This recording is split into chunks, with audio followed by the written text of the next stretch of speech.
Vamos a este capítulo, que es el capítulo de la máquina asíncrona. La máquina síncrona la estudiamos como generador, ahora la asíncrona la vamos a estudiar como motor. Entre los motores que más utilizamos son los motores trifásicos de inducción. Los motores trifásicos de inducción son máquinas eléctricas giratorias capaces de convertir energía eléctrica en energía mecánica, disponible en el eje del rotor.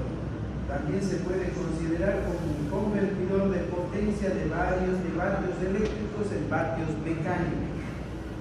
Su principio de operación está dado con las siguientes leyes: la ley de Faraday, que es la ley de inducción; la ley de la fuerza inducida, que es la de Biot-Savart; las leyes de Newton y las leyes de voltajes y corrientes de Kirchhoff. El nombre del motor de inducción responde a la aplicación de las leyes de Faraday. Inducción de voltaje, que es el principio generador, y la de Biot-Savart, que es la ley de la inducción de una fuerza, llamada también el principio motor. Sin embargo, otra manera aceptada para la clasificación de las máquinas giratorias que operan con corriente alterna es las máquinas síncronas, máquinas asíncronas.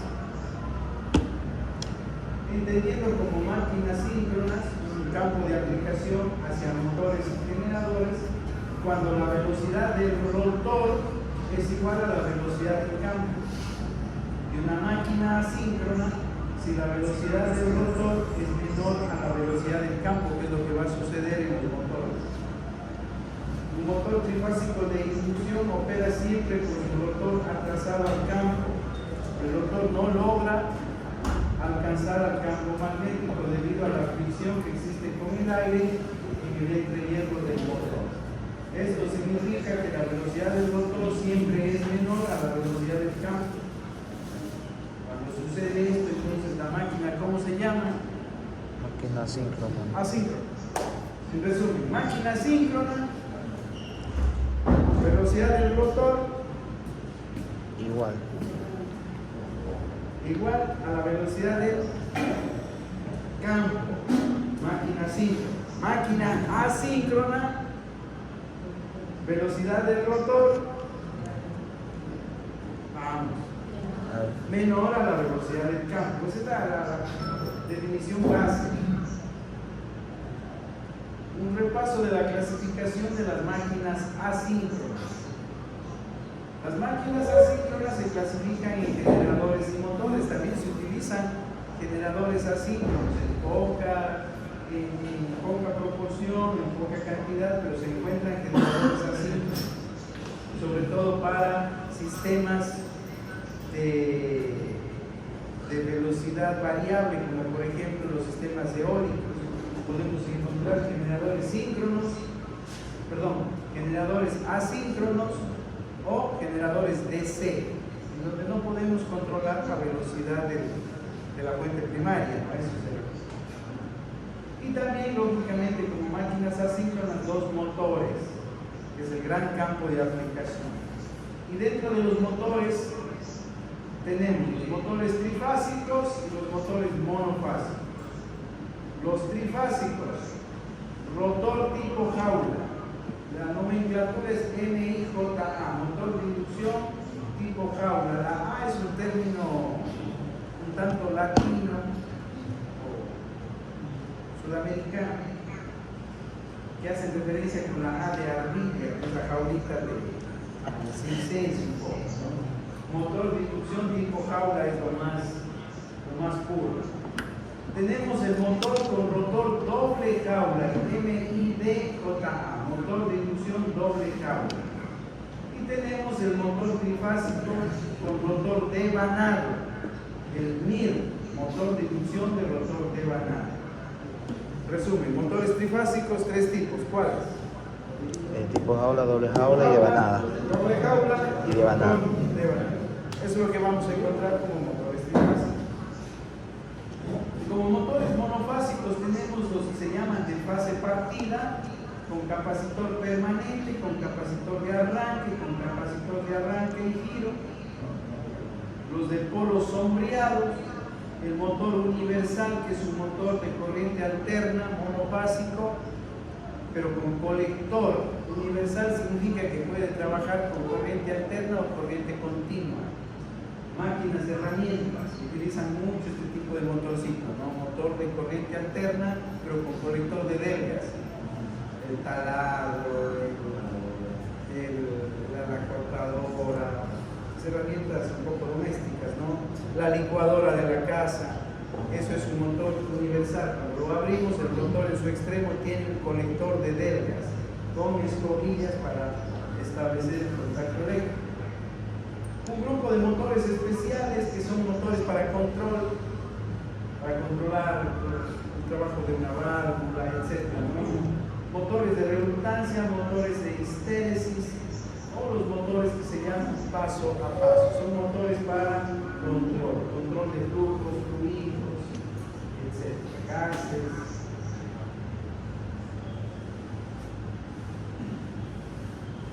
Las partes de un motor trifásico, ¿qué es lo que observamos?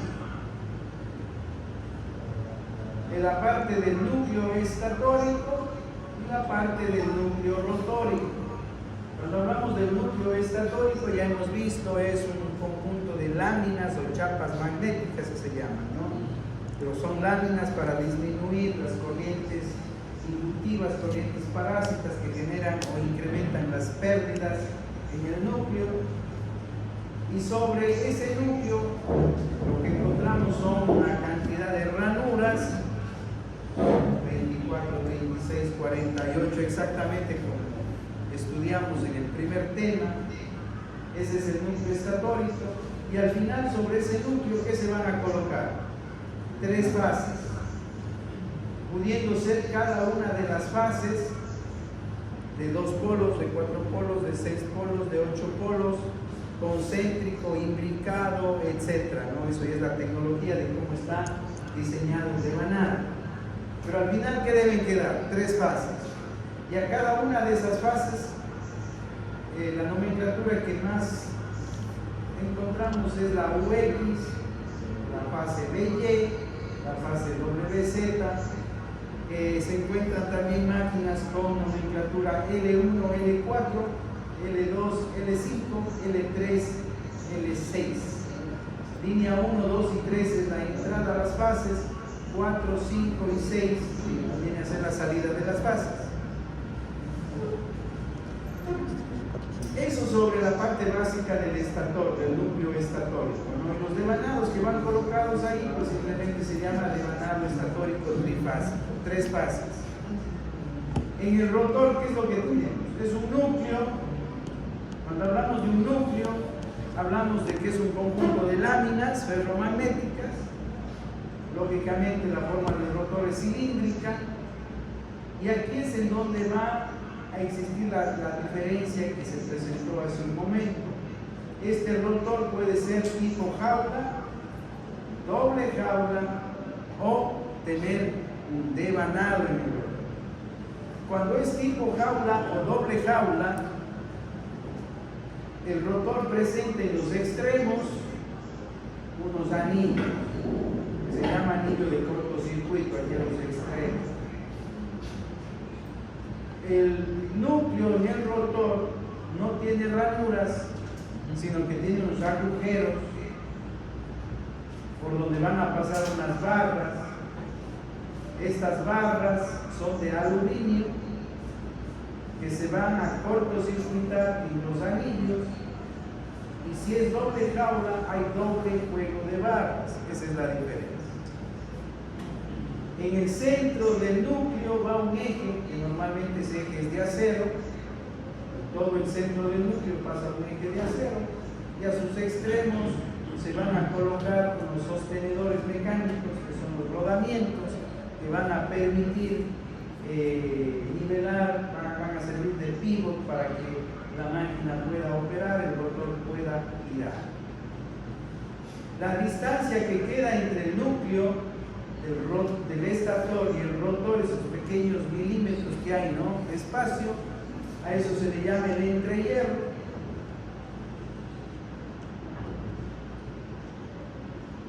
Y el motor trifásico de inducción, como hemos anotado, puede ser tipo jaula, doble jaula o rotor de vano. Ahí están las partes básicas de todo motor trifásico.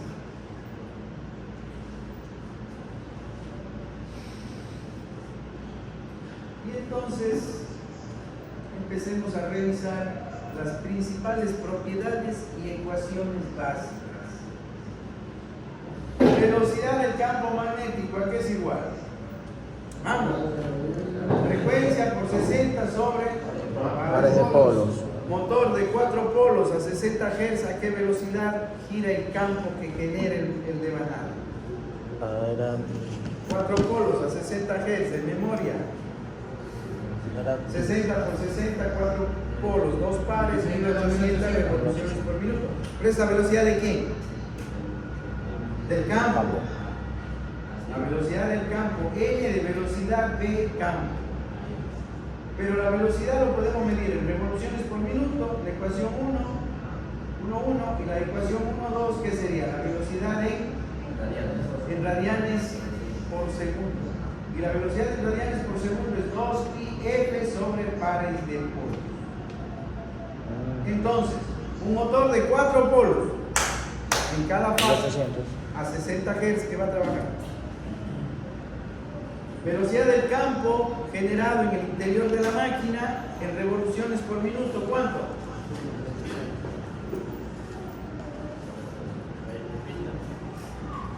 Si no les mando a que lean.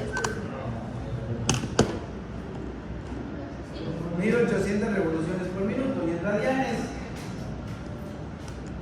2π por 60, 377 dividido para 4 polos, 2 pares, pp es pares de polos. ¿Cuánto? 188.5 radianes por segundo. Ahí tenemos dos formas de medir la velocidad del campo magnético generado en el interior del motor, en revoluciones por minuto y en radianes por segundo. Bien. Pero vamos, físicamente, esa es la velocidad del campo. Ya sabemos que es un campo giratorio que va a aparecer dentro del motor, ¿no? Efecto de las 3 fases estatóricas generan ese campo magnético. Velocidad del rotor. Ahora vamos a ver al rotor. ¿Cómo se define la velocidad del rotor? Con NR, cuando pongo la letra N, ¿qué significa? Velocidad en revoluciones por minuto. Y la letra W, velocidad en radianes por segundo. La letra R de rotor, R minúscula rotor. Entonces, la velocidad del rotor en radianes, en revoluciones por minuto, es igual a 1 menos S por NB. ¿Qué es NB? Velocidad del campo. Y a esta letra S minúscula, que vamos a empezar a utilizar, le vamos a dar un nombre. Acá lo tienen, ¿no? S se llama deslizamiento. Y en esta ecuación se utiliza en fracciones. Y se define que la velocidad del rotor es igual a 1 menos el deslizamiento por la velocidad del campo. Si lo queremos en revoluciones por minuto, el campo en revoluciones por minuto. Si quiero el rotor en radianes por segundo, el campo en radianes por segundo. Nada más. Veamos la definición del deslizamiento. ¿Qué es el deslizamiento? El deslizamiento se define como la velocidad del campo menos la velocidad del rotor dividido para la velocidad del campo. Este parámetro se puede utilizar o se presenta ya sea en fracción o también es común utilizarlo en porcentaje, es decir, la fracción multiplicada por 100. Físicamente la ecuación 1.5 lo que representa es al final la diferencia de velocidades, porque por la fricción que existe dentro de la máquina, la fricción con el aire, va a girar el rotor, ¿no? Entonces la máquina se llama asíncrona porque el rotor nunca logra alcanzarlo al campo. Si el campo va a 1800 revoluciones por minuto, el rotor empieza a girar y ¿qué busca? De seguirle al campo, ¿no? Pero no logra alcanzarlo. ¿Por qué? Porque en el interior existe aire que se genera fricción con el rotor. El momento que hagamos una máquina a vacío, una bomba a vacío, por ejemplo, ¿qué significa eso? Que dentro del motor no existe aire, ya no hay fricción. Y si no hay fricción, el rotor sí logra alcanzar al campo. Eso significa, ¿no? Pero en condiciones comunes, estándares, aplicaciones de la gran cantidad de situaciones industriales, comerciales que encontramos, donde tenemos motores, ¿qué es lo que va a suceder? Que siempre vamos a tener fricción. Entonces el rotor nunca va a alcanzar al campo. Ejemplo, campo 1800 revoluciones por minuto, rotor 1760. ¿Cuántas revoluciones por minuto hay de diferencia? 40. Esas 40 revoluciones por minuto, ¿cómo se llama? Deslizamiento. Entonces, en otro punto,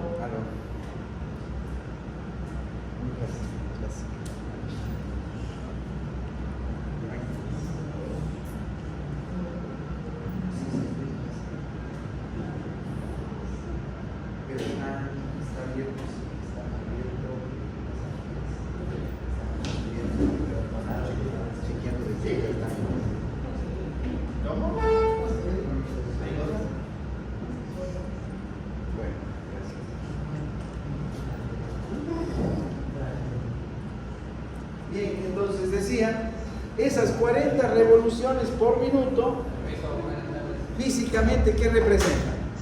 ¿Cuál es el nombre? El deslizamiento. Y van a haber máquinas con 30, 40, 50, 60, 70 revoluciones por minuto de diferencia. Y a medida que le pongamos carga al motor, ¿qué va a pasar con el rotor? Se va a frenar. Y cuando se va frenando, ¿qué va pasando con el deslizamiento? Se va aumentando. Va aumentando, porque la diferencia de velocidad es más grande. La diferencia de velocidad es más pequeña cuando el motor está vacío. 1800, 1760 revoluciones. ¿Qué fricción vamos a tener ahí? Concéntrense. Vamos. 0,02. Ya. Únicamente la fricción del rotor con el aire dentro del motor y de los rodamientos que están en los extremos del eje, ¿no? Porque ponemos los rodamientos ahí en los extremos del eje del motor, eso genera también rozamiento. Si a vacío tenemos una diferencia de 40 revoluciones por minuto, cuando le pongamos carga, ¿qué va a pasar? El motor va a caer a 1700, a 1650, a 1600 revoluciones por minuto. Entonces el deslizamiento ya va a ser 50, 80, 100, 200 revoluciones por minuto. Ya, ese es el concepto físico del deslizamiento. Entonces,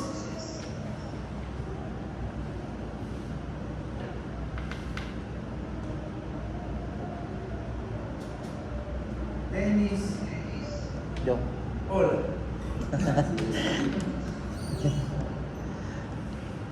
Muy bien.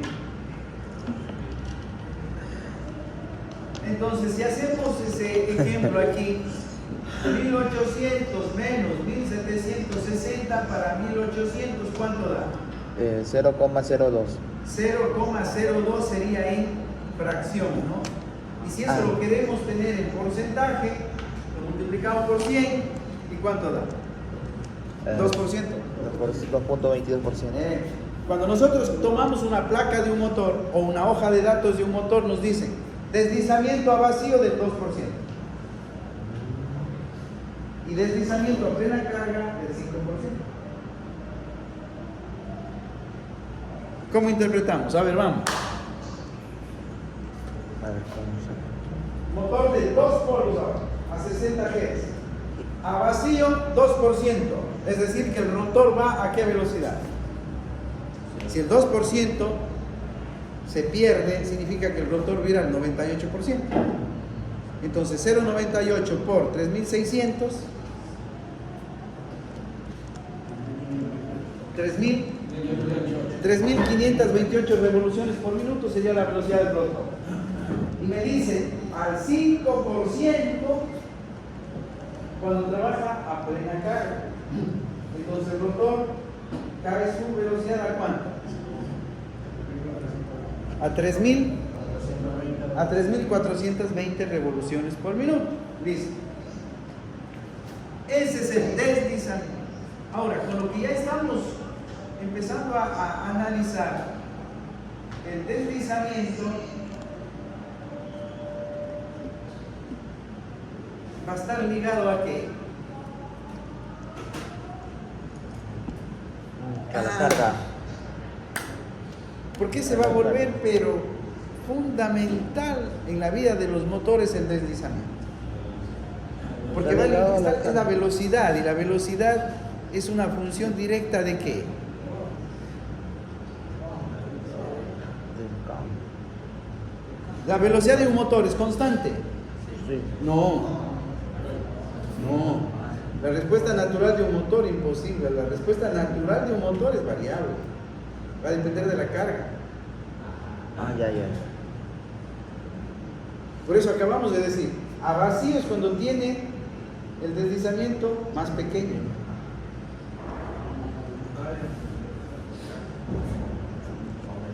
Va aumentando el deslizamiento, va bajando la velocidad. Y la velocidad sube o baja en función de qué? De lo que existe en el eje del motor.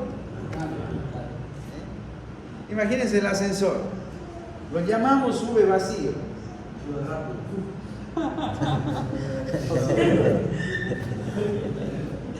Y cuando vamos al examen, 6 de la tarde, todo el mundo 10 se meten al ascensor. Sube de ti. Si nosotros lo ponemos en estado natural al motor, así sería. Así respondería él. A vacío más rápido. A máxima carga de ti y a media carga a la mitad. O sea, al final, la velocidad del rotor es función directa de la carga. Ahora nosotros, debido al tipo de carga, tenemos que llegar a controlar al motor. El ascensor no puede ir ni más rápido ni más lento. ¿Qué tiene que ir? Siempre constante. La escalera mecánica que está en el mall no puede ir ni subir ni bajar más rápido, porque está con gente o sin gente. Siempre A la misma constante. velocidad. Una banda transportadora de lo que sea, de botellas, de maletas, siempre velocidad, pero es el sistema final que debe ser constante. Solo con la primera ecuación usted dice, ¿y cómo yo podría recuperar la velocidad del motor si es que entra carga y la velocidad se cae? ¿Qué tendríamos que hacer? Aumentar el campo. La ecuación 1. La ecuación. Tenemos que subir al campo. Subir el campo. Y para subir al campo hay dos maneras. Vale, puedo subir O bajo el número de polos o subo la frecuencia. o subo la frecuencia. Ajá. Y si quiero bajar la velocidad del campo, o bajo la frecuencia o subo el número de polos. Todavía encuentran, en algunas industrias todavía encuentran motores antiguos que se construyeron hasta con 3 juegos de pares de polos. Es decir, motores de 2, 4 y 6 polos por fase. Es decir, tenía usted un motor que podía trabajar a 3600, a 1800 y a 1200 revoluciones por minuto, porque traía dentro de su diseño 3 juegos, 3 devanados asintóticos, ¿no? ¿Para qué le presentaba esta opción? Para que usted ahí pueda en algo ayudarse, ¿no? Ese tipo de motores se le da un nombre, o tiene un nombre que se llama Dahl-Ander. Usted encuentra el motor Dahl-Ander, un motor de 2 velocidades hasta de 3, al menos de lo que yo he llegado a ver, conocer, encontrar por ahí, ¿no? No he visto, no he conocido más de 3 velocidades. Pero siguen siendo bien tosco. 1200 doy un salto a 1800. De 1800 un salto a 3600. ¿Y si necesito 3000 revoluciones por minuto? ¿Y si necesitamos 1500?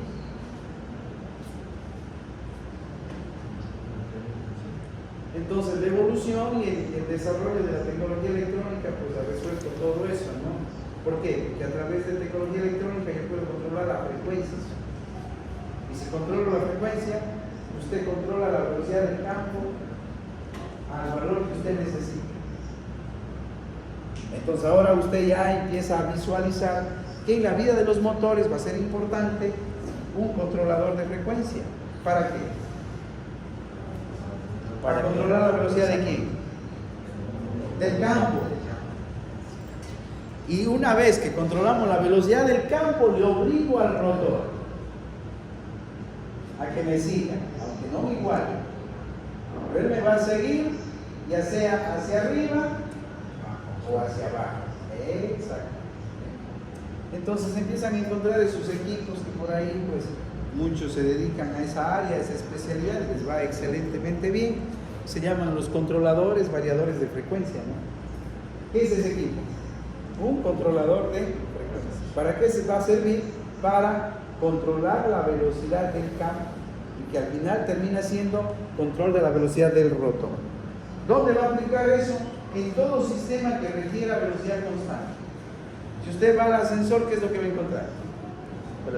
Un controlador de frecuencia, obligatoriamente. En una banda transportadora, un controlador de frecuencia. En una escalera mecánica, un controlador de frecuencia.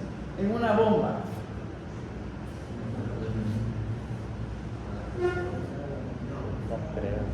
no hace falta un controlador de frecuencia. No va a hacer falta un controlador de frecuencia. Eso también le empieza a dar una pauta a usted, que las cargas mecánicas van a ser muy diversas. Y haremos una clasificación rápida, un poquito al menos, de las cargas mecánicas. Y el tipo de carga mecánica va a influir directamente en el comportamiento también de su motor. Bien, ¿alguna pregunta sobre el deslizamiento?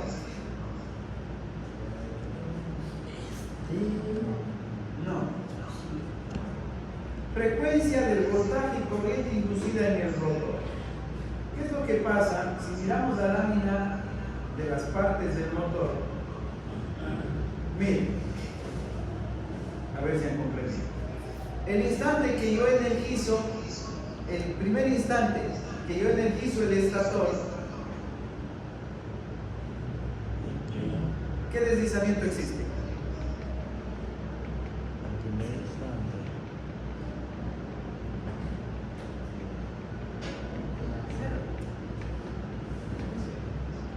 El instante que energizo el estator, subo el breaker.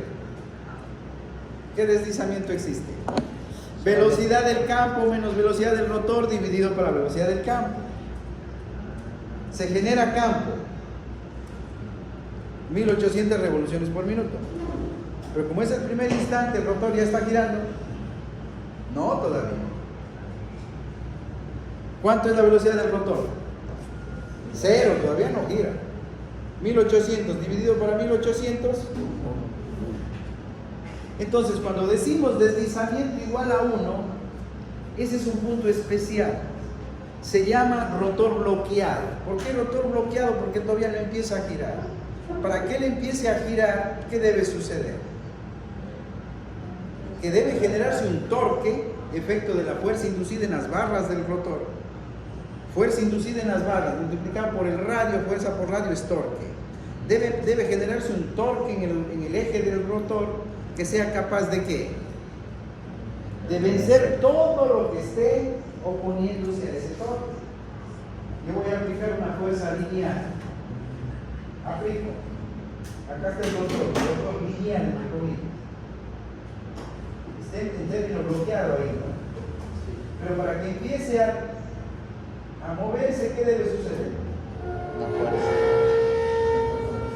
Que la fuerza aplicada supere a qué? A la carga.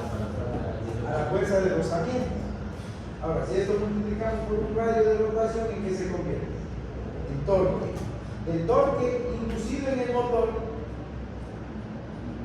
tiene que superar a qué? A todos los torques resistentes que se opongan. ¿Cuál será el primer torque resistente que ofrece el motor?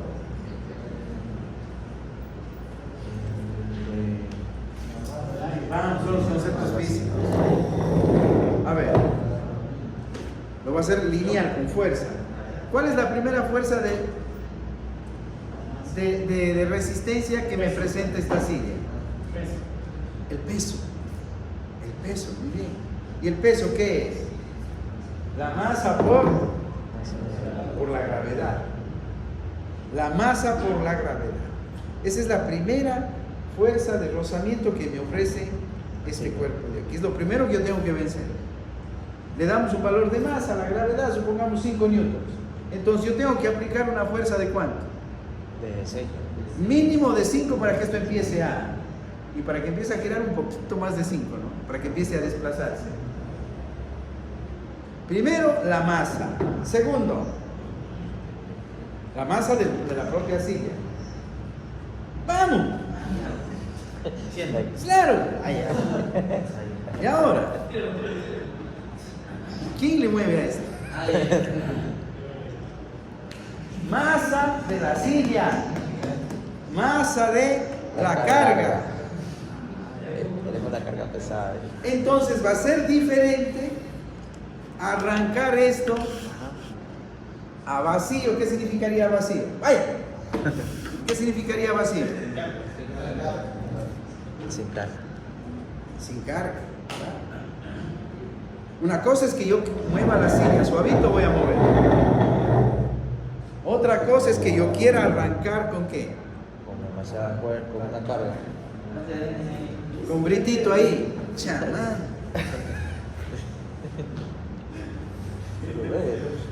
¿Sí van viendo? Sí. Entonces los ingenieros empiezan primera pregunta, ¿y cómo arrancamos a vacío? Porque lo más adecuado, ¿qué sería? Arrancar a vacío. Por ejemplo, hay algunos sistemas que se puede, pero uno siempre va a buscar eso. Por ejemplo, vamos ya con cabeza de ingenieros, pero un molino.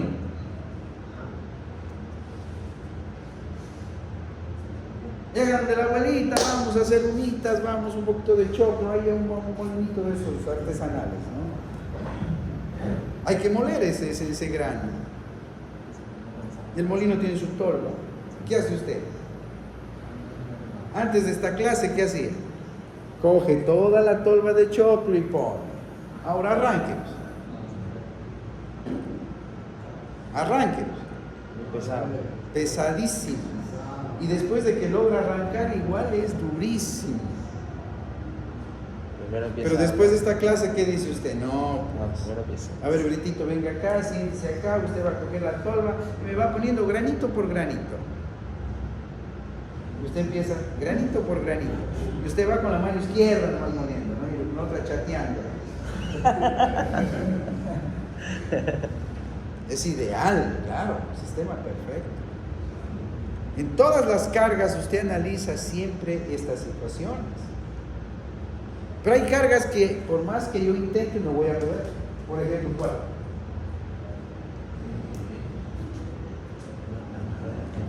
¿Cuál? El ascensor. Digo el ascensor porque está aquí a la vuelta. Vamos a subir de uno en uno. Nadie obedece eso. Todo el mundo reclama, pelea. Si pago la pensión, ¿cómo de uno en uno? Yo voy peleando. Todo es porque pago la pensión. Es imposible ir de uno en uno, ¿no es cierto? Llega un momento que toditos se meten y ese motor tiene que tener capacidad ¿para qué? Para arrancar con toda la carga. Primer gran problemita que hay. Segundo, la masa contiene energía mecánica. Energía mecánica. Y esa energía mecánica se va a ir disipando en forma de calor a medida que lo vamos desplazando. Porque aquí en el piso se genera rozamiento, ¿no? Que a medida que yo voy moviendo esto, si nosotros medimos la temperatura que se va generando entre el punto de contacto de la base y el piso, pues detectamos que hay una temperatura que se va generando ahí. Y que esa temperatura va disminuyendo a medida que voy ganando más velocidad.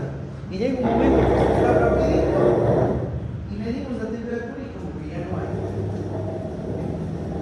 ¿Qué significa eso? Eso tiene un nombre. Trato de ponerle un escenario para que usted pueda entender el concepto físico. La energía mecánica que toda masa dispone, ¿cómo se llama? ¿Cómo se llama? Inercia. Y ustedes en física que estudiaron eso, muy bien. Todo cuerpo tiene inercia. Entonces, cuando yo quiero mover esta silla, si aquí hay una masa, ¿qué hay? Una fuerza de rozamiento generada ¿por quién? Por la propia masa. Primer problema. Segundo problema, ¿cuál? La energía mecánica contenida en la silla. ¿Cómo se llama esa energía mecánica? Inercia. Son dos fuerzas de rozamiento que se van a oponer el momento que yo aplique una fuerza para desplazar esta silla. ¿Comprendieron? Sí. Ahora, si eso lo llevamos a un sistema circular, cilíndrico, entonces en vez de hablar de fuerza, ¿de qué hablamos? Del torque. Un sistema cilíndrico de 1 metro de diámetro, 50 centímetros de radio, multiplicado por la fuerza tangencial, se convierte en torque. Entonces yo como motor empiezo a hablar de torque inducido, digo, que viene a ser el torque aplicado. Esta es mi fuerza aplicada. ¿El motor qué va a hacer? Entregar una fuerza aplicada que resulta de la inducción en las barras del rotor. Por eso se llama torque inducido. Pero ese torque inducido tiene que ser superior y vencer el rozamiento, vencer la inercia. Y el rozamiento es mayor o menor si está a vacío o con carga. A vacío es menor, pues porque la masa es menor. Pero si Britito está sentado, hay más rozamiento. La inercia va a ser menor o mayor a vacío y con carga. Menor a vacío. Y cuando estoy con carga, ¿qué interviene? La masa de la estructura, la masa del cajón del ascensor, más la masa de todas las personas que van en el ascensor. Y esa masa afecta ¿a qué? Al rozamiento, a la inercia del sistema y la fuerza que yo aplico, el torque que va a generar el motor tiene que vencer eso. Las dos cosas. ¿Y si no logro vencer? No sube. ¿Y si no logro vencer? Se va abajo. Estoy ahí, no puedo. Bueno, al Britito tal vez pueda moverle, pero a usted va a ser difícil. No puedo. A ver, intentemos, Britito. A ver si puedo arrancar aquí.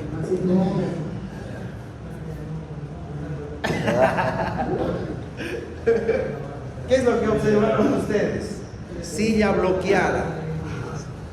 No pude arrancar. Silla bloqueada. Así mismo le pasa al motor. A vacío sí puede, pero con carga ya no pude. Si la silla no se mueve, silla bloqueada. Si el rotor no logra arrancar a pesar de que hay un torque inducido, ¿cómo le damos ese nombre? Rotor bloqueado. Entonces, al inicio de todo proceso, ¿qué vamos a tener? Un rotor bloqueado. Y en ese momento el deslizamiento es 1. 1800 menos 0 para 1800, 1. A rotor bloqueado, deslizamiento igual 1. Bueno.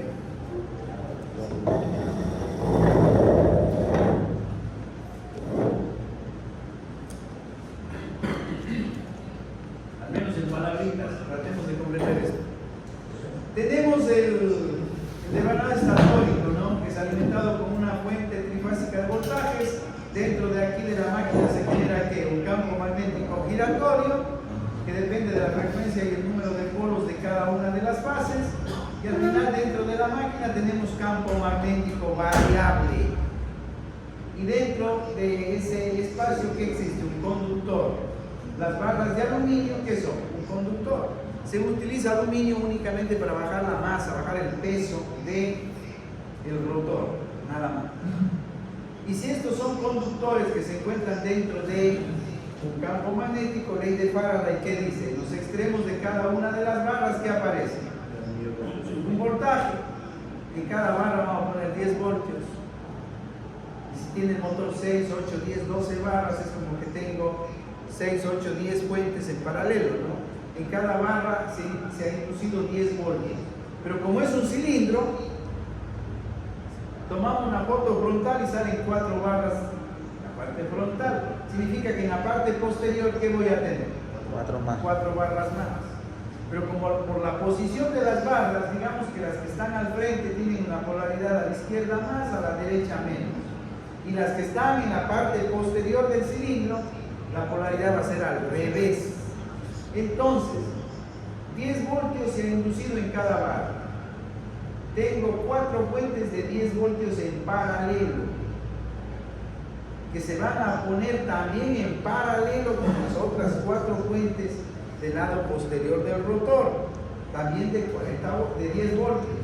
Pero como están con las polaridades cambiadas y todas están eléctricamente unidas a través de ¿qué?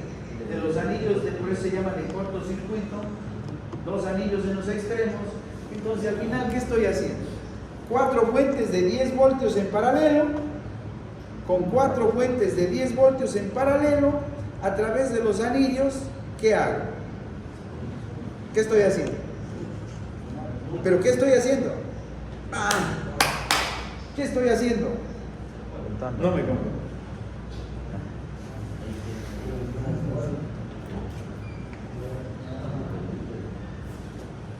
Comprender la parte física suele ser tal vez lo más difícil, ¿no? Y es lo más importante. Luego eso se explica y se adapta con las cuestiones matemáticas. Hagamos en continua, ¿no?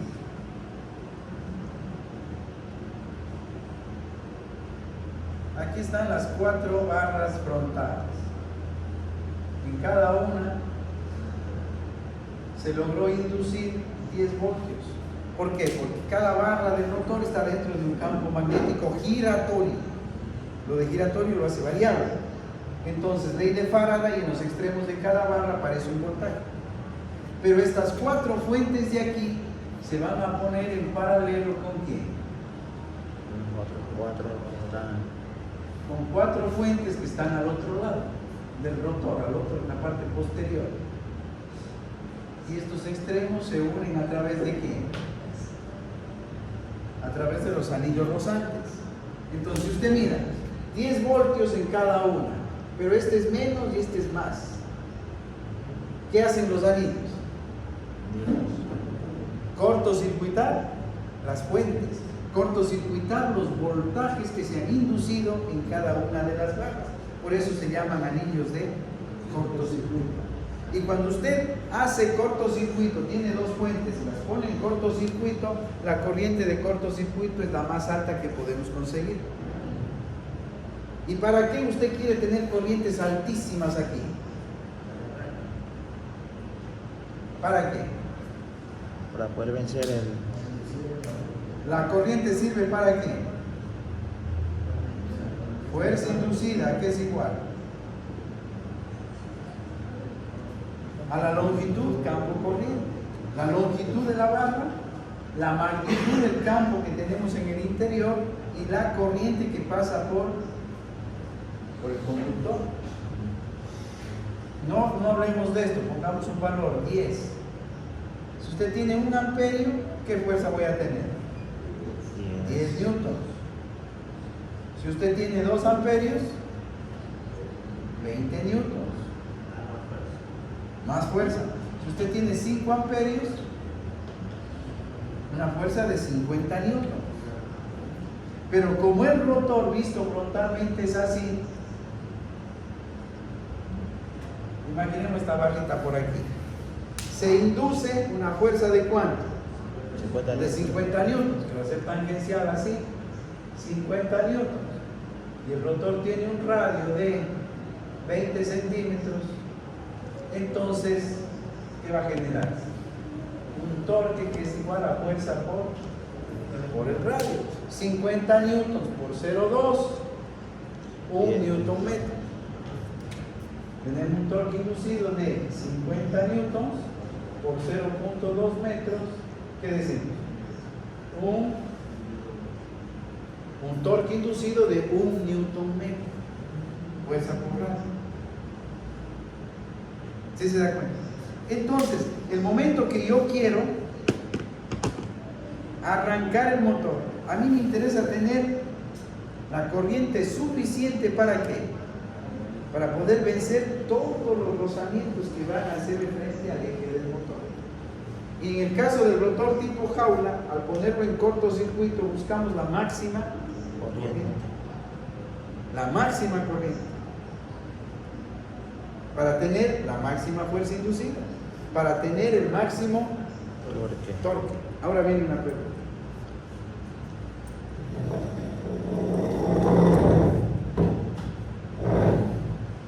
Suponga que para mover esta silla yo necesito una fuerza de 5 newtons. Imaginemos eso. Que si yo aplico 5 newtons, él se mueve.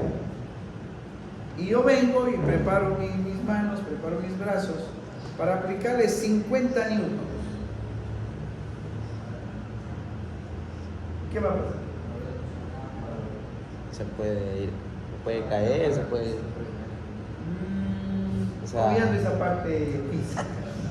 ¿Movemos o no movemos la silla? Sí, por pero supuesto. Nos va reímos. a una velocidad demasiado fuerte. No necesariamente. El punto es que vamos a mover. Pero usted diría, ¿pero para qué 50 newtons? Desperdiciaría corriente. La energía está en base a la corriente. Y supongamos que cada amperio cuesta $10. Y usted tiene la opción de 10, 20 y 50. Si usted aplica únicamente una corriente de 1 amperio con 10 newtons, ¿movemos o no la silla? Sí. A lo mejor no. Movemos con 2 amperios. Con 2 amperios generamos 20 newtons. Sí se movió la silla. Con 5 amperios generamos 50, por supuesto que se va a mover. Pero cada amperio cuesta $1, porque los amperios no son gratis. Aquí tenemos un arranque, la palabra que empieza a utilizarse, ¿no? De $10, de $20 y un arranque de $50.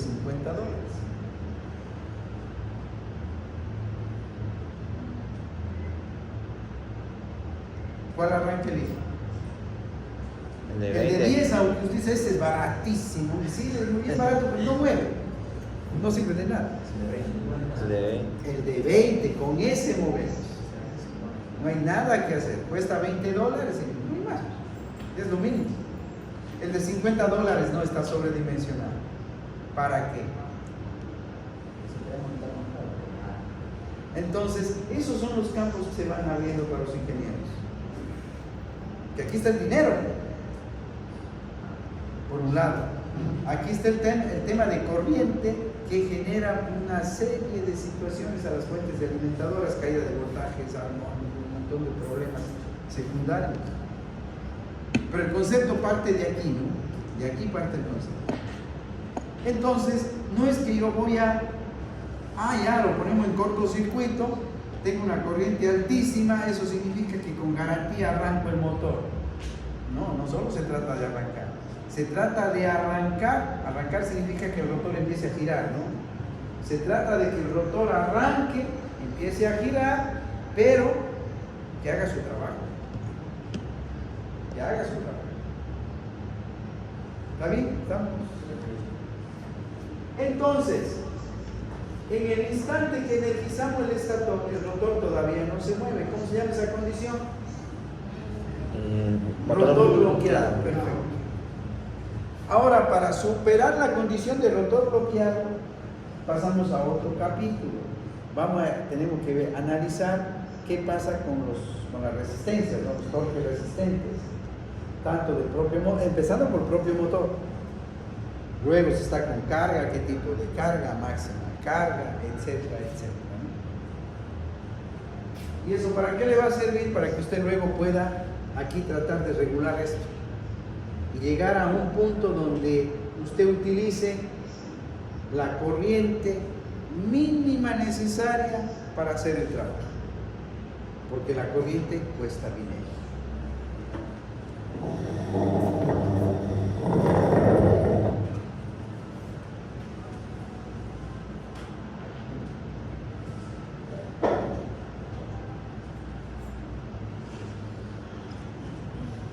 Entonces, el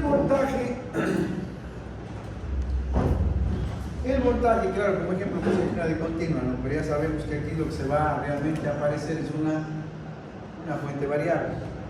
El voltaje y por ende la corriente inducida en cada una de las barras del rotor, ¿de qué frecuencia será? Esta máquina no se va apareciendo a una que ya estudiaron, que ya conocen.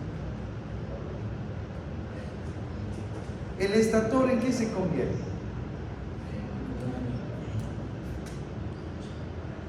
Aquí está el estator. Cojamos una fase nomás, cualquiera.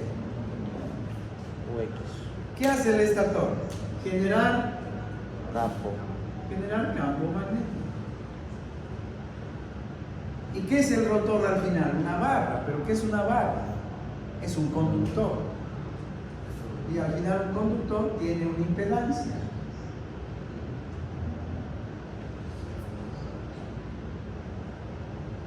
Eso sería una barra del rotor. Como es un conductor que está bajo la acción de un campo magnético variable, aquí ¿qué es lo que aparece? Una fénix, un voltaje. Y yo, por términos de fuerza, voy a obligar a que esos voltajes entren en cortocircuito para tener corrientes altas nada más, ¿no? Lo que hago es esto, poner en corto para tener una corriente en el rotor bien alta. ¿A quién se parece esta máquina? A un transformador, por supuesto. Y va a ser exactamente igual a un transformador. ¿En qué momento? Estator y rotor. ¿En qué momento? En el momento que el rotor está bloqueado. El momento que el rotor está bloqueado significa en reposo. Tenemos un primario y un secundario. Exactamente un transformador. Pero si es que usted logra arrancar el motor y el rotor empieza a girar, ¿qué es lo que sucede? Hay una ecuación de Faraday para la fe. La primera ecuación que en el capítulo de transformadores lo hayan analizado, ¿cuál es? Velocidad, campo, producto, punto, la ecuación vectorial de Faraday. Velocidad, campo, conductor. Y textualmente Faraday, cuando habla de esta velocidad, ¿qué dice? ¿Cómo interpretamos esta velocidad? Es la velocidad relativa. ¿Entre qué? Entre el campo y el conductor. Faraday dice, siempre que exista velocidad relativa entre el campo y el conductor, en los extremos del conductor, ¿qué va a aparecer? Un voltaje. Pero para que aparezca voltaje en los extremos del conductor, ¿qué tiene que haber? Velocidad relativa.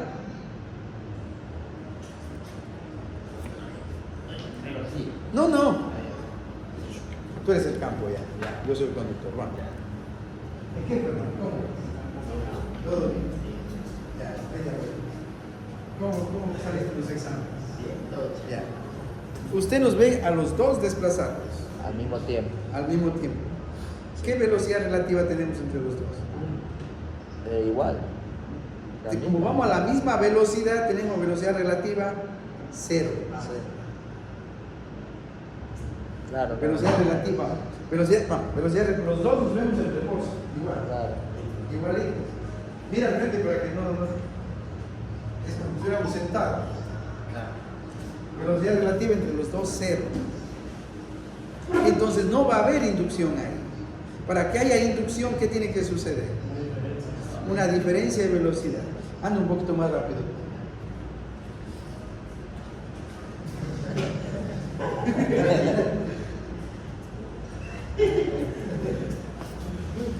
Existe una velocidad relativa. Sí.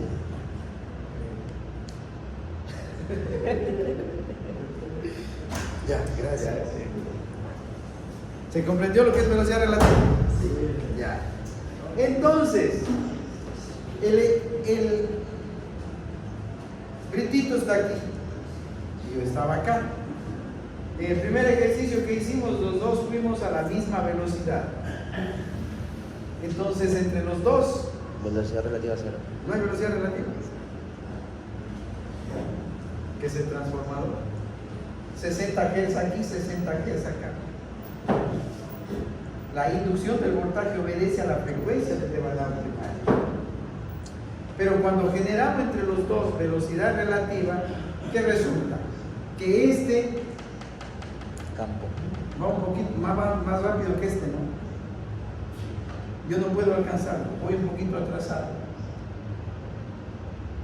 Entonces, la velocidad relativa que existe entre los dos, ¿cómo se llama?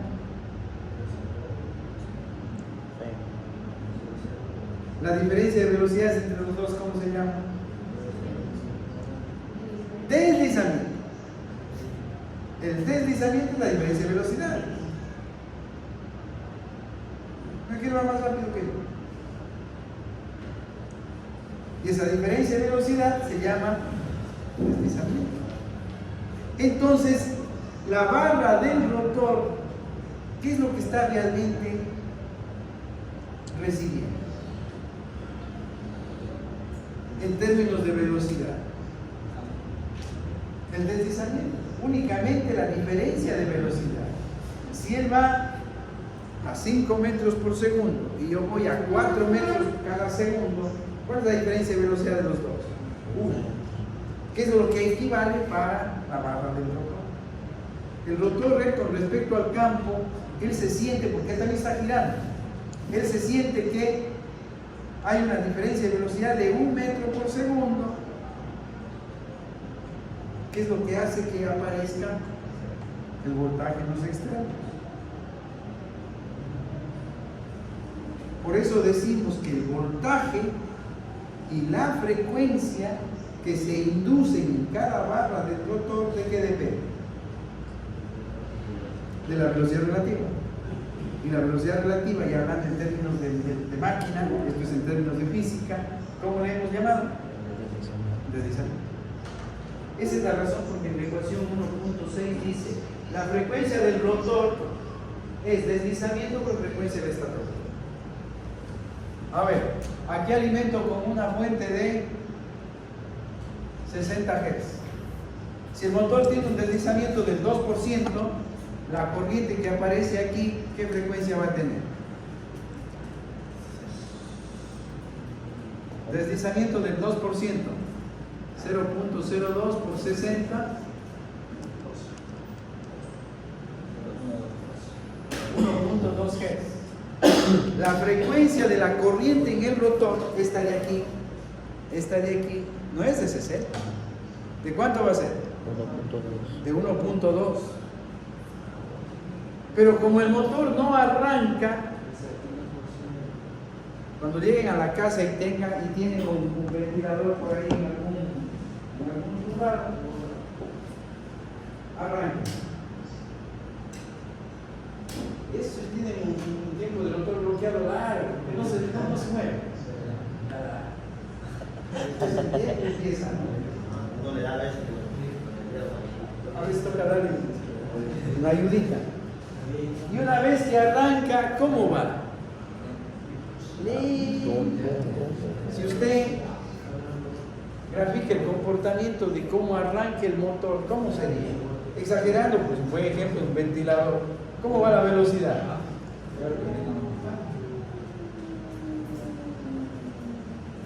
Hasta que después ya se acaba el primer tiempo del partido y recién se estabiliza. ¿Y cómo le llamamos a esto? Todo esto se llama una rampa de aceleración, que es el tiempo que necesita el motor para estabilizar su velocidad. Entonces, como la velocidad del motor va creciendo, tiene un tiempo de aceleración. ¿Qué va a pasar con el deslizamiento? En este punto, ¿cuánto vale el deslizamiento? Aquí. 2%. No, aquí ¿cuánto vale? 1. Velocidad 0. Velocidad del rotor 0, deslizamiento 1. Y empieza a subir la velocidad. Va subiendo la velocidad, ¿qué va pasando con el deslizamiento? No, va disminuyendo. Sube la velocidad del rotor, ¿qué pasa con el deslizamiento? Va disminuyendo. 0. Y empieza a girar el rotor. Supongamos, cojamos un punto, 100 revoluciones por minuto. 1800 menos 100 para 1800, ¿cuánto? 100 RPM. Esta es la velocidad del rotor. Para 100 RPM, ¿qué deslizamiento tendría? 1800 menos 100 sobre 1800. Claro. 0,94. Y hasta el 0 no, va bajando. 0, deslizamiento 1. Cuando el motor está en 500 RPM, velocidad del motor, ¿qué deslizamiento? 0,72. 0,71. Y a mí me dicen que el deslizamiento nominal del motor es del 5%. ¿Qué significa? Si el motor es de 4 polos,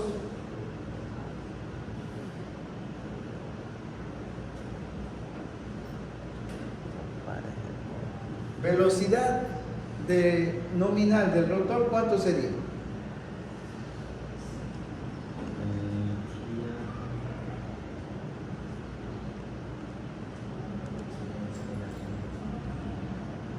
El 95% de 1800.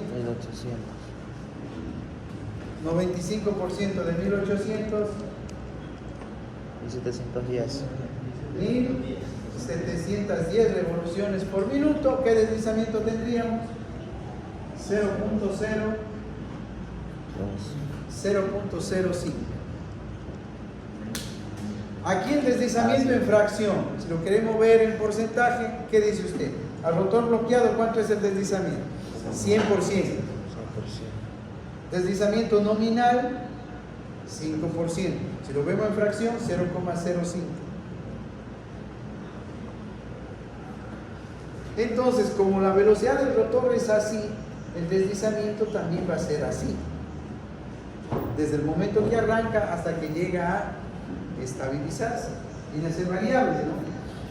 ¿Comprendió o no? Claro que sí. Y si el deslizamiento es así, ¿cómo será la frecuencia de la corriente en las barras del rotor? Sería 0,1. Veamos solo la frecuencia. 1.2. Cuando el rotor está bloqueado, aquí voy a hacer un eje de, esta es la frecuencia del rotor. Al rotor bloqueado, 1.2. al rotor bloqueado significa deslizamiento 1. ¿Qué frecuencia? La de 60. Vea la ecuación, ¿qué dice? El deslizamiento por la frecuencia del estator. Si el deslizamiento es 1, ¿cuánto sería aquí? 60 Hz. La corriente que aparece aquí, en ese momento, ¿es de qué frecuencia? 60. ¿En qué momento? En el instante del arranque, cuando el rotor todavía no se mueve. Y a ese instante le llamamos instante del rotor bloqueado. Pero si el rotor logra arrancar, logra moverse, en 0.94, ¿qué frecuencia tendría? 56.4 Hz. Cuando el motor está con 500 revoluciones por minuto, ¿qué frecuencia tengo? 42.6. Y cuando el motor llega a estabilizarse,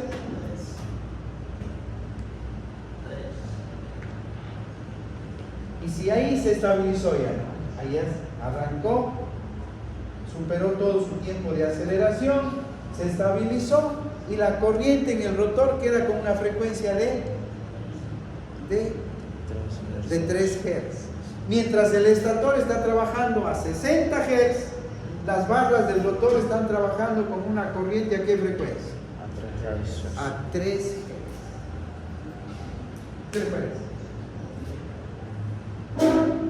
¿Comprendió o no comprendió? Si el rotor no arranca por problemas mecánicos, sobrecargas, lo que sea, el tema es que por ahora no me interesa eso. Físicamente, si el rotor no da la vuelta, el rotor no arranca, ¿en dónde se queda el motor? En 60 Hz. Se queda exactamente comportándose como un transformador. Pero si el motor arranca, miren lo que pasa con la frecuencia de la corriente.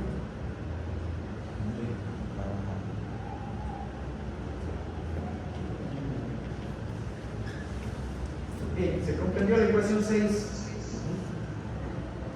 Sí. 7. Potencia de entrada al motor, ya eso ya es. Circuito 1. Raíz cuadrada de 3, voltaje línea a línea, corriente a línea, factor de potencia. Ecuación 1.8. Vamos ahora a la potencia en el entrehierro que se representa con la letra AG, que es el torque inducido por la velocidad del campo. Y esto es igual a 3 veces la corriente del rotor al cuadrado por R2, que va a ser la resistencia eléctrica del rotor dividido para el deslizamiento. ¿Por qué?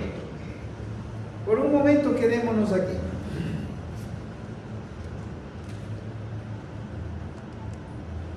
¿Qué es eso? Un transformador, ¿no? Y un transformador, usted sabe cómo se modela. ¿Qué es eso? La impedancia del primario. Y el primario decimos 1, X1. ¿No es cierto? ¿Qué más tenemos?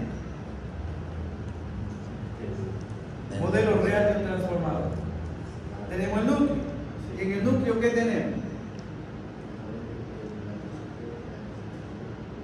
La resistencia de magnetización y la reactancia de magnetización. Eso es el núcleo del transformador.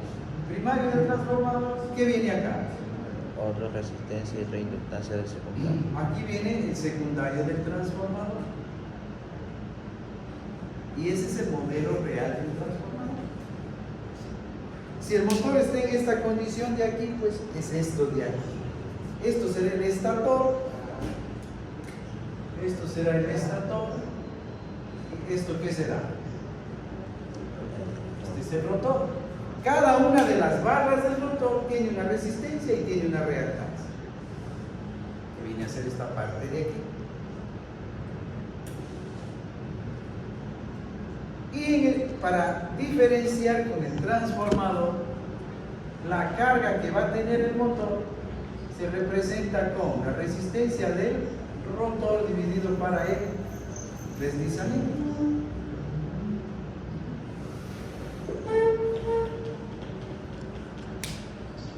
Pero aquí tenemos un problema en el momento de resolver esto.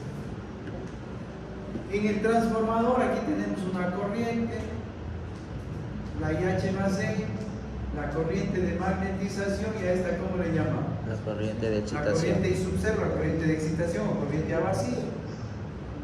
Acá ¿qué tenemos? La corriente de La carga. corriente del secundario, y aquí ¿qué tenemos? La corriente primaria. La corriente del primario, y aquí tenemos la fuente. Y para calcular la I1, ¿a qué es igual? A I0 más I1 es igual a I0 más I2. Facilito, ¿no? Hasta ahí facilito. Y aplico exactamente, pero ¿en qué momento? Solo aquí. Solo en condición de rotor bloqueado. 60 Hz en el primario, 60 Hz en el secundario. Cuando tenemos la misma frecuencia, ¿qué sistema de análisis aplicamos?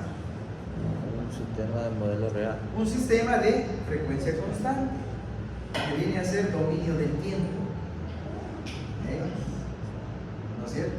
Y sistema de frecuencia constante, 60 Hz primario, 60 Hz secundario, eso se llama sistema de frecuencia constante o dominio del tiempo. Un método para aplicar y resolver esas situaciones es el de los fasores. Un sistema fasorial que matemáticamente se opera con un número complejo, porque esto es fasor, ¿no? Fasorialmente esto tiene que cumplirse a través de los números complejos, siempre y cuando tengamos dominio del tiempo, es decir, frecuencia constante. Y cuando el motor arranca, ya está por acá, ya la frecuencia del secundario no es constante.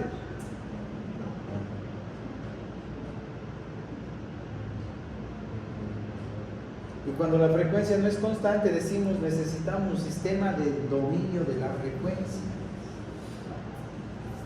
Esto se resuelve para frecuencia constante con fasores. Y los fasores se resuelven con números complejos.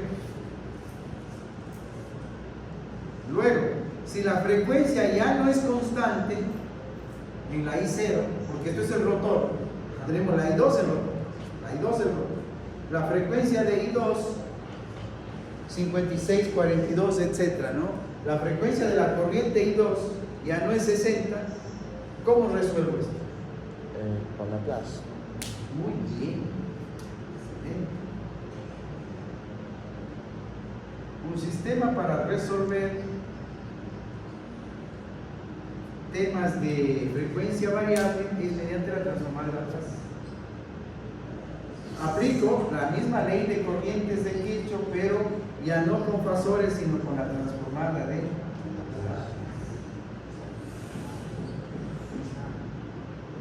Entonces, resolver esto, ¿qué va a tocar? Claro, aquí hacer una mallita, 2, 3 mallitas puede ser. Un sistema 3x3, ¿no? Aquí ya tenemos valores, cualquiera que sea, un sistema 3x3, pero con transformada de Laplace. Porque la frecuencia está cambiando. Entonces, normalmente los que no vienen ya a esa parte del curso, ya tienen 48, 49. Ellos no saben que el punto que les falta siempre es resolver esto con Laplace. A mí dicen que bien. Porque es el punto que siempre va a faltar. ¿Cuánto tiene el primero? 49. ¿Y ahora cuánto tiene? Tengo 20. ¿Cuánto suma? ¿Y cuánto necesita? Un punto. Ah, no hay problema. Resuelve este caso, calcule la corriente. Por ese punto Ganes ese punto.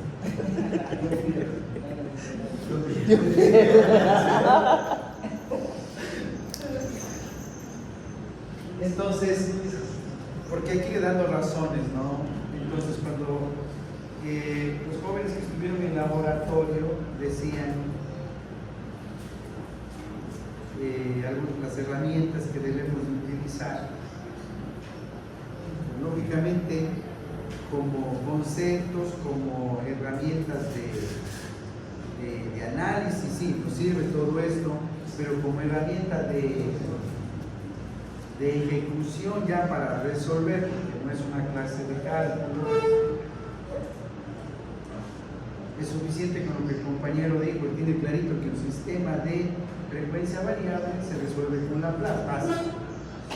Toda la práctica, todos sus estudios, todo su curso de cálculo se resume en eso. Suficiente.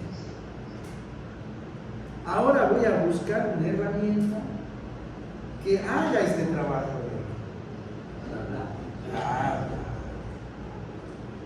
de y que a mí simplemente me dé la respuesta. Yo necesito una herramienta que haga este trabajo y que vayan haciendo estos trabajos. De ahí viene el por qué dije lo mínimo es serial, lo mínimo. Y luego, pues más adelante, las personas que desean entrar, profundizar, especializarse un poco más en estos campos, irán buscando herramientas un poquito más profesionales. Pero por ahora mínimo Excel. Si no, ¿qué le toca? Mala. Matar también puede ser, ¿no? Pero si no quiere entrar a esas herramientas, ¿qué le toca? 10 hojas de papel ministro y resuelva manualmente. Y no me pregunte porque hasta aquí sé yo, no sé no sé si la frase escribe con C o con K, no sé. Así está bien. Hasta ahí sé yo también, no sé más. Se tiene que utilizar ya tecnología, ¿no? Ahí uno entiende entonces para qué sirve Tanta vaina, claro. tanta vaina que tanque de Silent, que MATLAB, que Ecuaciones diferenciales, series de Fourier, transformadas de inversa. Fourier, señales y sistemas. Y todo eso sirve para que llegue un momento y usted vea la realidad y dice, sí, ahorita entendí. Ahorita entendí que debo buscar una herramienta profesional para resolver esto ya, su parte aplicativa, la ejecución. Pero si usted no comprende esta parte de aquí, sigue sin saber por qué utilizo la clase. Es solo por joder. Claro. No, aquí están las razones. ¿Sí se ven? Ahora, dentro del mundo de la tecnología, y cada vez es más, ¿no? Y cada vez es más, y van saliendo aplicaciones en su celular tiene que haber ahí una aplicación para resolver ecuaciones como Laplace. Sí. Ya hay. Claro. Tanta vaina que está ahí, ¿para qué, verdad? ¿Dónde utilizo eso? Ah, aquí está. Ahí van saliendo. Entonces yo lo mínimo que espero es en Excel. Eso es lo mínimo. Lo mínimo. Bien, si alguien quiere hacer ya, desarrollar pues aplicaciones de más nivel, pues en buena hora, mejor. Pero si no, no importa, lo mínimo en Excel. Sobre el papel esto no. Ahí sí no les conviene. Bien. Entonces usted ve corriente del rotor, resistencia del rotor y deslizamiento. ¿Y qué es la potencia en el entrehierro? Miren. La potencia en el entrehierro,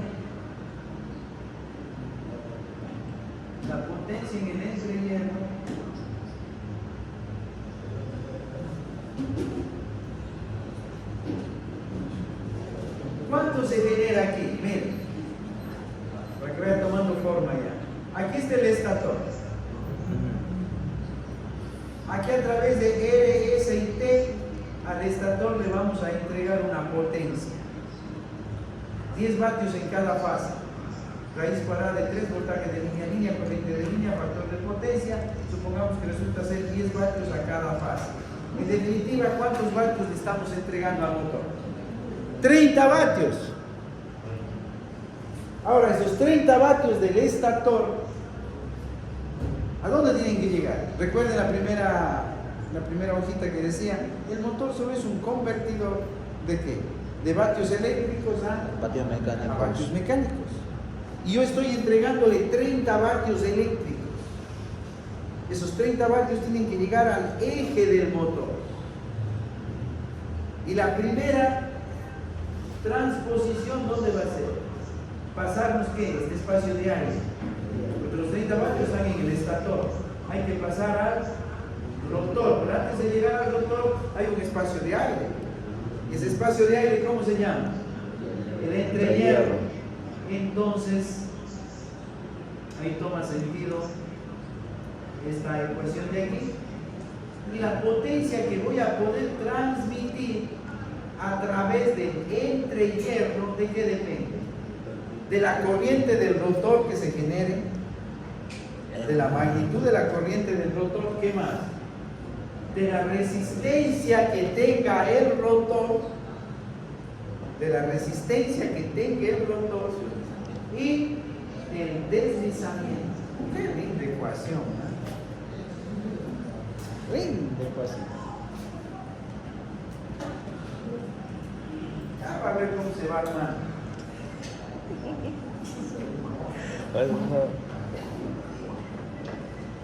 Ahora, luego pasamos a una potencia que se llama convertida, que va a ser la potencia en el hierro menos las pérdidas en el cobre del rotor. Se dice cobre cuando realmente las barras son de aluminio, para entender que son pérdidas de potencia. Se dice cobre, ¿no? Y eso es igual a 3 veces la corriente del rotor al cuadrado por la resistencia del rotor, 1 menos el deslizamiento sobre el deslizamiento. Y empiezan a darse cuenta que el deslizamiento está dando la vuelta por todos lados. Y sigue el flujo de potencia. Llego al eje del motor, que viene a ser la potencia de salida, que es igual al torque de carga por la velocidad del rotor, para tener unidades en vatios, torque de carga en newtons metros, velocidad del rotor en radianes por segundo. Y que es igual a la potencia convertida de eléctrica a mecánica menos las pérdidas mecánicas. Pérdidas de potencia eléctrica. Si estamos en el estator, pérdidas en el cobre 1 es este, ¿no? En el estator. 3 veces porque son 3 fases. La corriente de fase en el estator al cuadrado por la resistencia del devanado estatorio. Y las pérdidas en el cobre del rotor, 3 veces la corriente en el rotor por la resistencia del rotor. Ya con el dibujito yo creo que ya lo dije. Potencia de entrada. 30 vatios le entregamos al estator del motor. Pérdidas en el cobre del estator, aquí. Supongamos 3 vatios. ¿Cuánto queda? 30 menos 3, 27.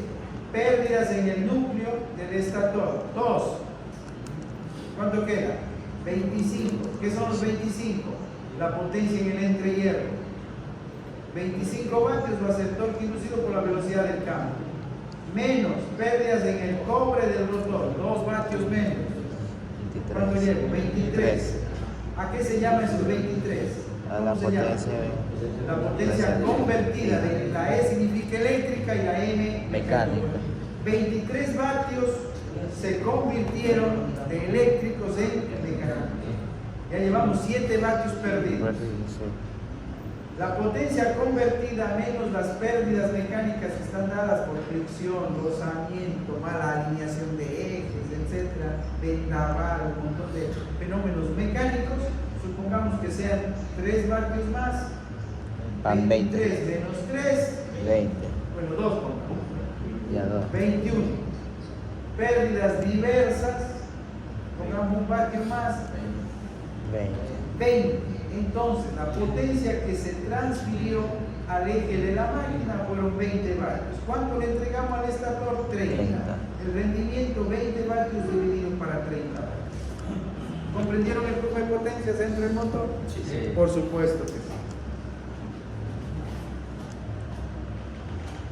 66,6.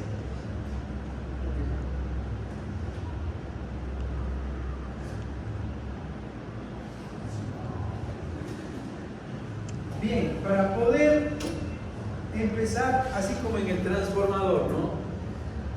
Ustedes, para poder trabajar el transformador, necesitaban encontrar sus parámetros.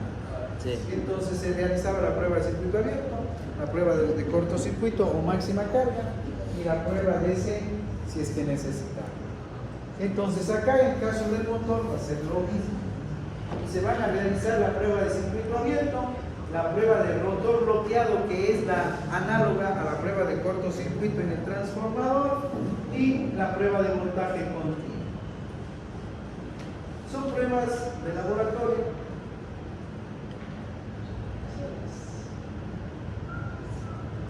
Esos grafiquitos los tendrán ahí en su teléfono para el día, ¿cuándo? ¿El día jueves? Sí. El martes. Claro, jueves. El día jueves vamos a hacer estas pruebas. La prueba de rotor bloqueado, circuito abierto, sacar los parámetros de un motor. Pero estas pruebas, que es una prueba de laboratorio,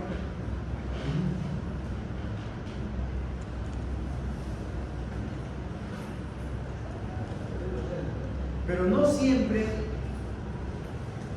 acá está la prueba del rotor bloqueado, con eso hacemos los cálculos de los parámetros, pero no siempre la prueba de voltaje DC, y al final se obtiene pues una cantidad de parámetros. ¿Qué es lo que vamos a obtener? R1, X1, R2, X2, Rm, Xm cuando se necesiten las dos. Y si no, únicamente la Xm. Porque al estar en paralelo, no, al estar en paralelo, el resultante de dos resistencias en paralelo, ¿a qué es igual? A la menor de la menor, ¿no? Una de 3 ohmios en paralelo con 10, ¿cuál es la equivalente? Menor a 3. La Rm resulta mucho más alta que la Xm. Entonces, por ello que se simplifica y se deja solo Xm. Entonces tenemos R1, X1, X2, Xm y R2. Eso lo sacamos de pruebas de laboratorio, pero siempre y cuando tengamos un laboratorio disponible. Sobre todo para la prueba de rotor bloqueado se necesita un sistema de freno, etc. Entonces no siempre usted va a contar con un sistema disponible para realizar las pruebas.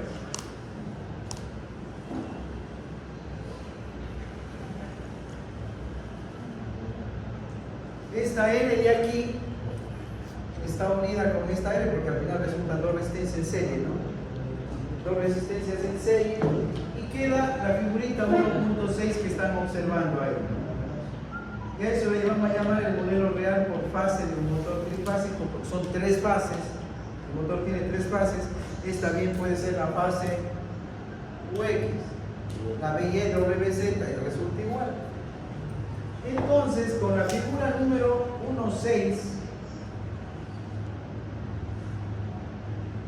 R2, 1 menos deslizamiento sobre el deslizamiento, y simplificamos con la figura 1.7, R1, X1, X2, sumamos las R2, porque son dos resistencias en serie, y me queda un equivalente R2 sobre el deslizamiento. Simplificado XM,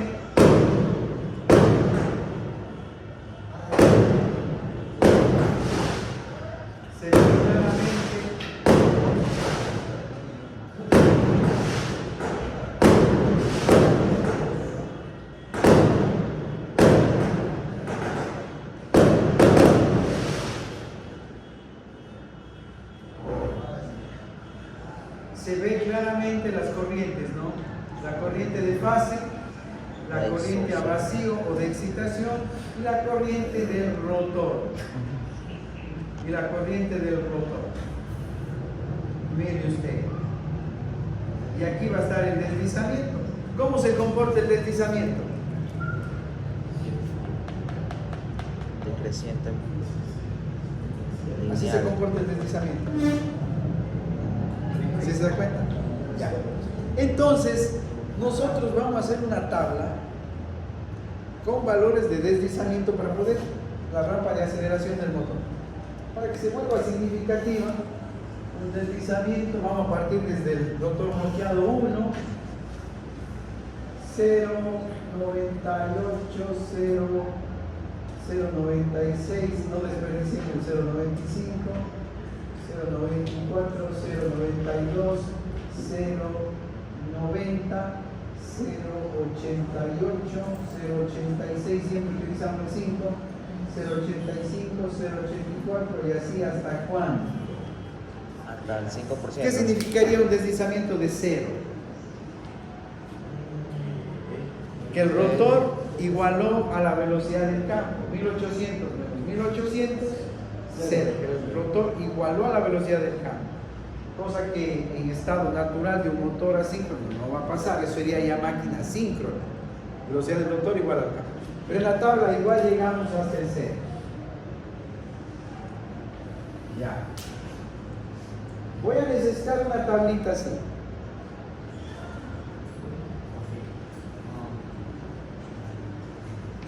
Como primer ejercicio,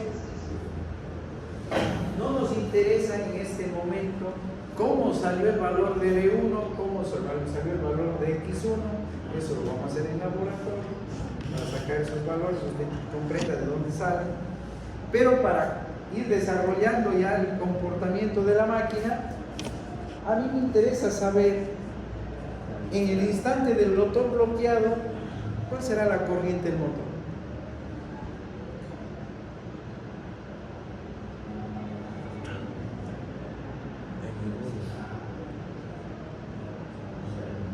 Teniendo en cuenta que hay que hacer mallas y con la plaza y todo eso para ir calculando la corriente. Entonces, para saltarme este paso de aquí, yo puedo hacer cálculo de impedancias. ¿Por qué? Si usted necesita sacar esta corriente, ¿qué diría? Esto de aquí es una impedancia. ZA. Con respecto a esta, ¿cómo está? ZA con respecto ZA con respecto al núcleo, ¿cómo estaría? En paralelo.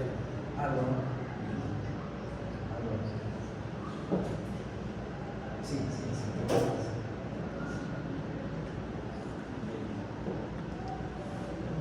Bueno.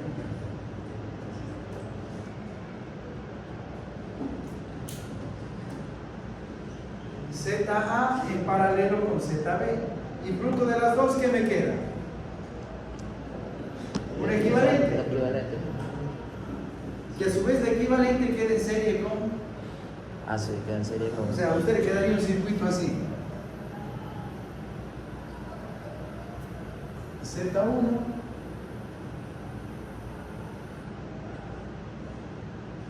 ZB y ZA. Y su objetivo, ¿qué es encontrar? La corriente I1. Y la corriente I1, ¿a qué va a ser igual? Al voltaje que aplicamos sobre la Z equivalente. ¿Cómo sacamos la Z equivalente? Este en paralelo con este y en serie con este. Me queda una sola Z equivalente. Entonces, yo lo que necesito saber es cómo va a ser la corriente que entrega la fuente. Desde el momento del arranque del motor.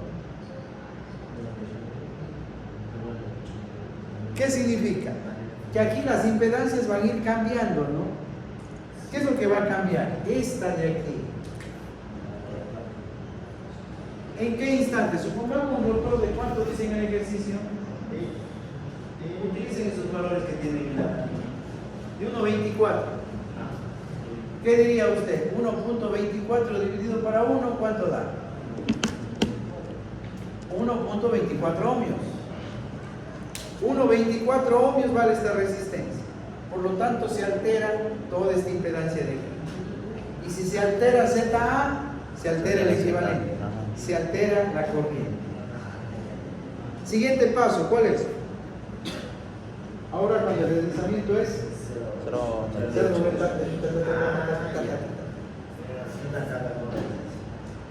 Entonces, si aquí tenemos 1, 2, 3, 4, 5, 6, 7, 8, 9, 10, 11.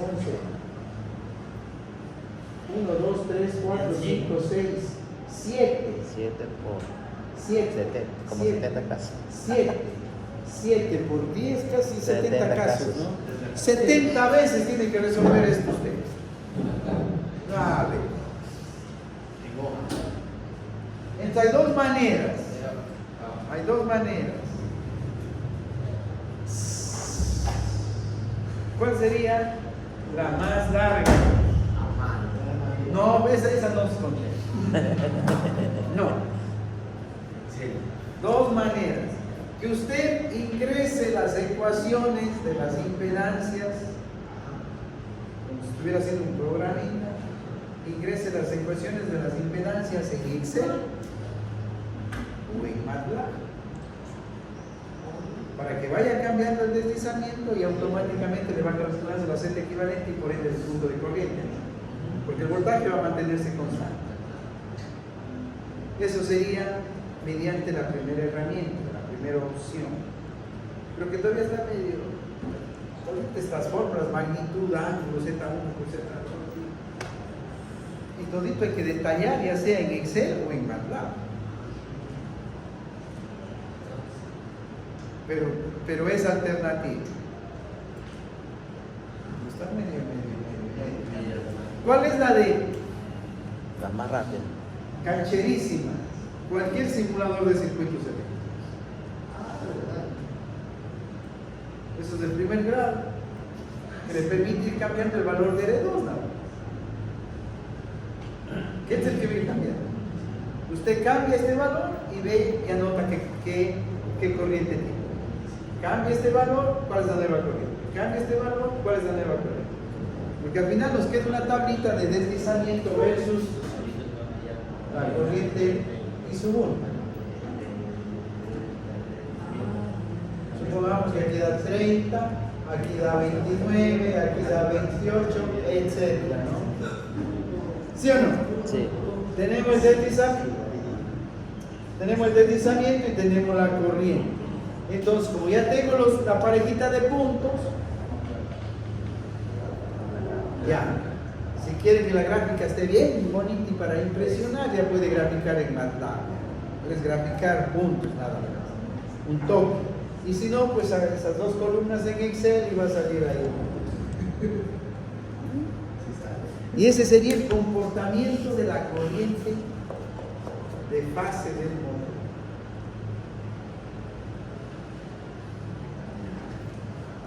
Eso de ahí sí lo quiero para el día martes. Está. ¿Y los datos? Los datos utilicen los que están aquí en el PDF. Sí, L1 056, X1 127 ohmios, X2 127, XM 2209 y L2 124. Con los 70 casos. Sí. Grafican, hacen esta tablita, van anotando el valor de corriente, para el valor de deslizamiento dado, qué valor de corriente van midiendo, obteniendo lo que sea en el simulador que elijan, ¿no? Aquí la I. ¿Sí me comprendieron? ¿Cuál es?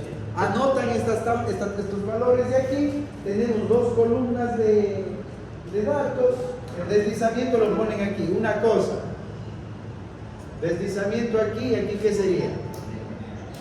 La corriente de fase, nada más, la que entrega la fuente.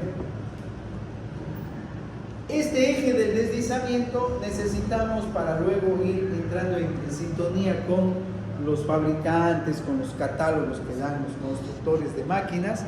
Ellos siempre van a trabajar con el deslizamiento así como puse aquí. Y es que es así porque obedece al comportamiento de la velocidad, ¿no? Entonces en su gráfica la escala del deslizamiento la hacen al revés. ¿Qué significa al revés? El 1 acá. Eso.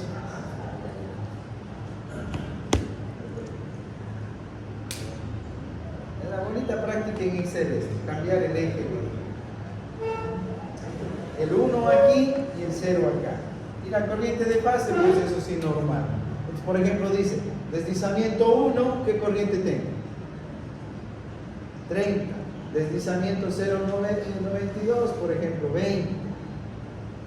Deslizamiento de 0,92, allá, 20.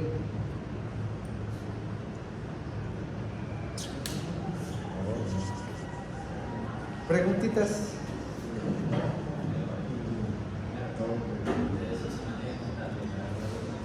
La fuente es 220, ¿no? La fuente es de 220. O sea, la fuente es de 220 a 0 grados. No, la fuente trabaja con 127. Ah, con 127. 127 a 0 grados. 127 y todo. 7 motores por fase, UX 127 significa que es un trifásico. Si lo ponemos, supongamos en estrella, de 220. O en delta sería, si lo ponemos en delta de 127, esto sería corriente de fase. Sea en estrella, que va a ser igual a la de línea. Si es en delta, la de línea sería raíz cuadrada de 3 veces esta corriente. Pero por ahora únicamente necesitamos a 127 por fase y todos los datos que nos está proporcionando.